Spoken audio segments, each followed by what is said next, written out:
Hello, I'm Rhonda Hammond, AIA, your host of the Voice of Florida Architecture, the podcast for AIA Florida. Today, we have the pleasure of speaking with our new Vice President of Professional Development, Peter Hauerstein, AIA.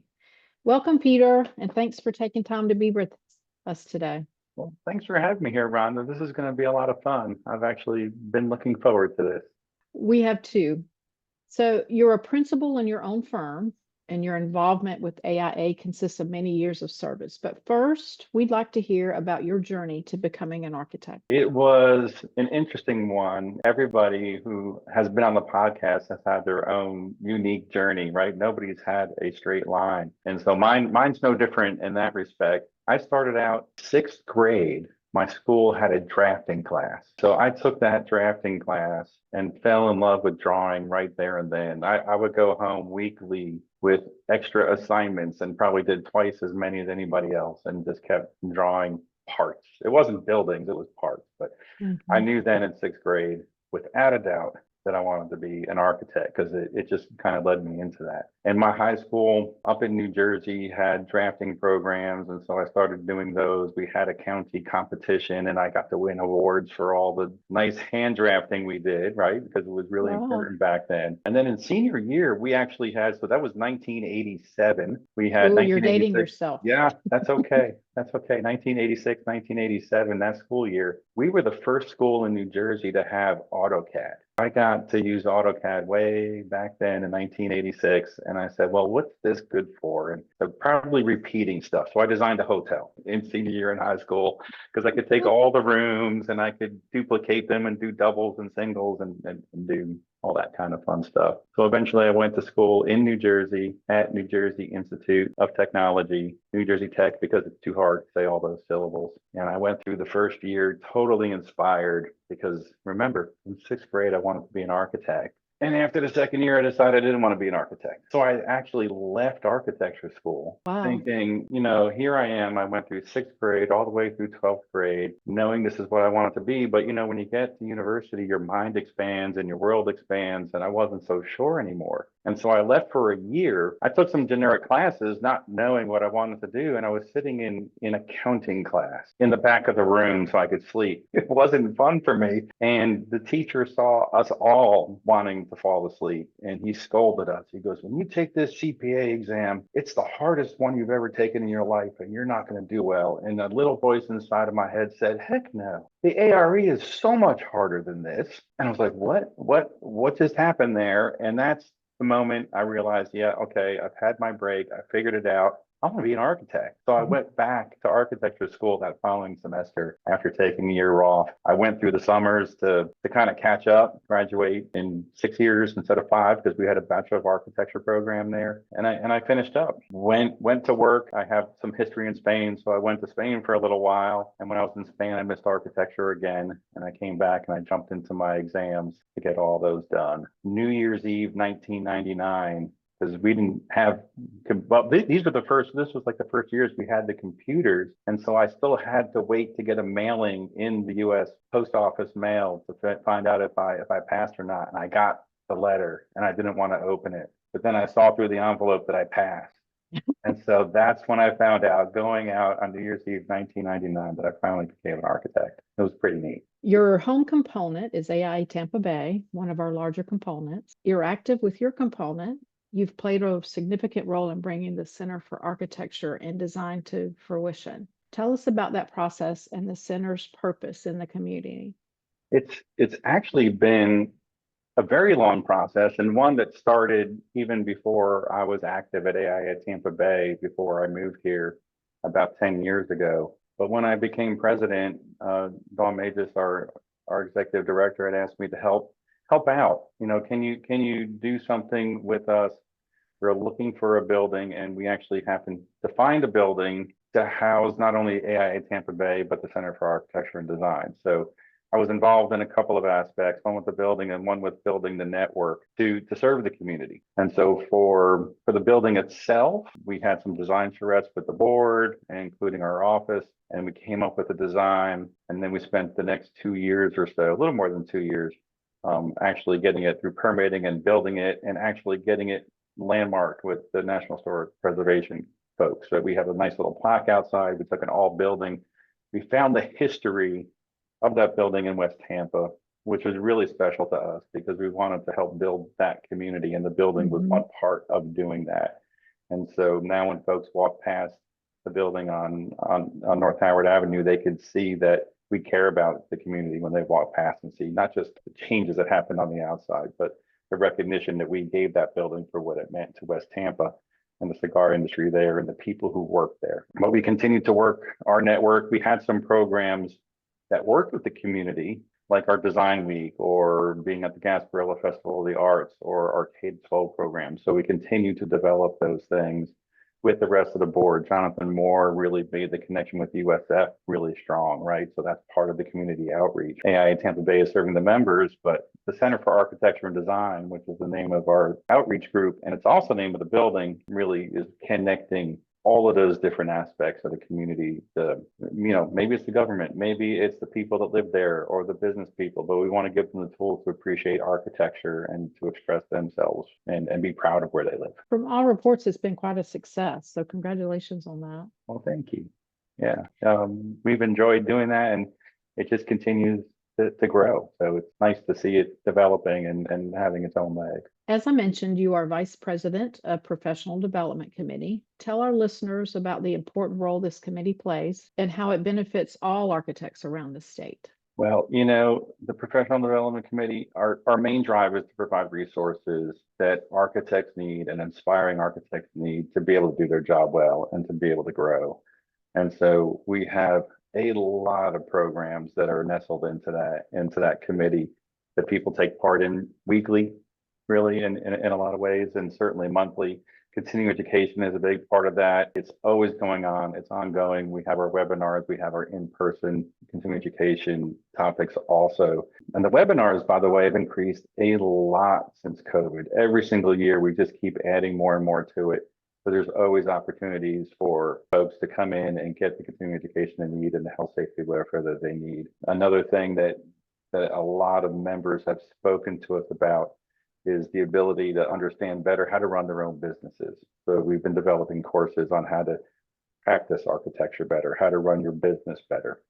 And, we balance those with the health, safety, welfare because they don't fall into that, but it's really important for architects to also be good business people. So we're trying to develop those courses so that you can do that too. Hot topics is another thing that we have. This fall, we're having 3 sessions, one in Palm Beach, one in Orlando, one in Pensacola. It's a 2-day event. It's free unless you're in person, and we got a little bit of a charge for some food. But really, this is to get you out there, get you there for 2 days, and get you a lot of CEUs that you would like. Being in Florida, we need our advanced building code courses, so we have those on-demand courses. Those are being built up again with the new code cycle. We had to kind of weed through some material, but those are all there and all just resources for all the membership to really grab onto so they can enhance their careers. What are your goals for the committee this year? Well, we want to continue to build those courses, especially the webinars and the on-demand. And one of the things that we're working on is last year we had a lot of architects and aspiring architects who actually gave a little bit of time to complete a survey that we had. We wanted to know, are we hitting it right? Are there some areas that we can do better in providing education for? So we just started the process of actually calling through that information to see what we can do in terms of providing new coursework for the membership. Our annual convention and trade show will be held in Tampa this year. And the last 3 conventions have been record breakers in many aspects. But if there's any location that can offer the amenities in the space to exceed those records, I believe Tampa Bay is it. So following the tradition of the last couple years, where our Vice President of Professional Development has also served as Convention Committee Chair, I know you've been work. I know the committee begins its work right after each convention. As this year's Convention Committee Chair, tell us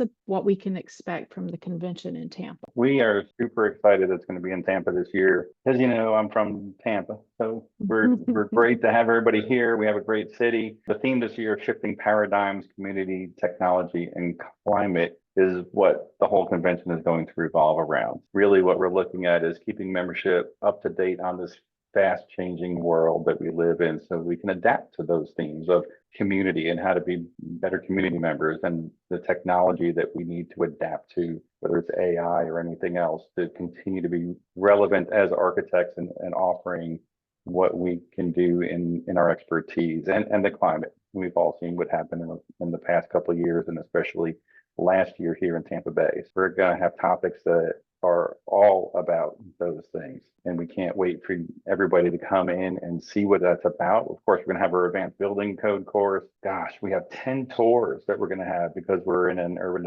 environment. We can show you all about Tampa. We have 19 special events going on. We have our trade show. Our trade show has over 100 vendors that are going to be there. It's going to be a very robust show and a very robust programming for everybody to really enjoy their time here. And we have some wonderful keynotes too. Dr. Nadada is going to talk to us about architectural design impacts on the human brain, so we can discover what we're doing with our architecture and how it affects people. Our old mayor, Bob Buckhorn, is going to be joining us also. He's going to talk about the transformation that the city went through in the time that he was mayor and he was leading our community. And people are going to be able to see those things as they spend time in Tampa.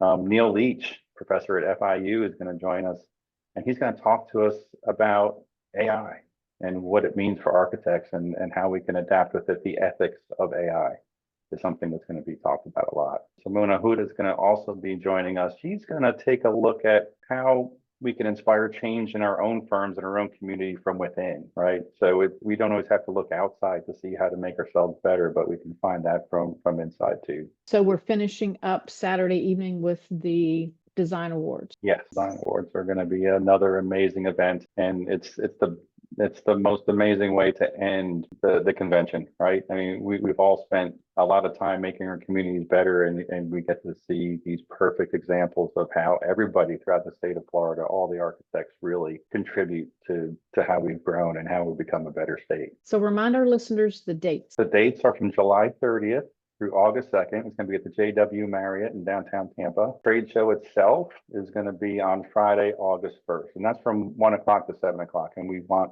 everybody to go there, because without the folks that are in the trade show, we don't have the convention. And by the way, without the folks at our trade show, we have trouble doing our own job, right? So we want to go there and we want to see what they have to offer and thank them for being a part of making our careers as special as they are. So thank you, Peter. We're looking forward to Tampa. Tampa's such a beautiful city. Your service to AIA is extensive. Tell us why you joined AIA and why you think it's important. There's two parts to that. The first reason I joined is because I graduated, and so then I just became an AIA member, right? And it was on and off a little bit, but it was really when I got to Tampa 10 years ago that things changed for me. AIA Tampa Bay and AIA Florida have provided a sense of community for me, and that's really what started it.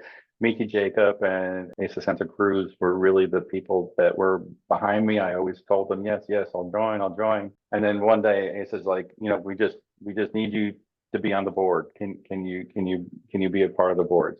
Yeah, because I was already a member. I was already going to events, and then I became a board member in 2018. I can't quite remember. But then AIA in Tampa Bay was in need. We went through a little bump in the road, and Beverly Frank asked me to step up. So I did. And I've never looked back since then. So she just gave me this little nudge that gave me the confidence that I could do what I needed to do. I became president. I became chair of the advocacy committee. And through that lens, I started to see everything that this organization has to offer. And it just made me excited. And I'm like, how come I didn't know this before, right? So I like going around and telling people everything we do, because it makes me feel good. It makes me realize how special the work is that all the board members here at AIA Florida do, and the committee members and the staff and AIA Tampa Bay the same, because without the support of this organization and the knowledge that we have and the help that we give to our communities, we wouldn't be the same that we are. And it's just great to be a part of something like that. It's even greater to know that it's just something I enjoy,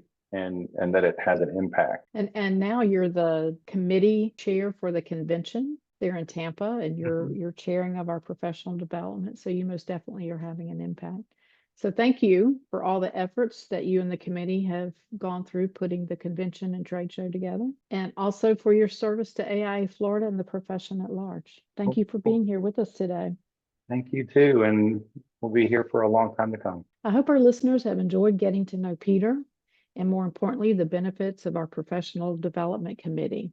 Also, getting a little sneak peek into the convention. So if you haven't registered, early bird registration is still open. You can log in and even are able to select your classes and still get that rate. To register, go to our website at aiafla.org. AIA Florida is the only association that works to protect your right to practice. You can also listen to our weekly advocacy minute from our Executive Vice President, Becky Magdalena, Honorary AIA. Thank you for listening to the Voice of Florida Architecture, the podcast for AIA Florida. You can find us wherever you stream your podcast. I'm your host, Rhonda Hammond, AIA.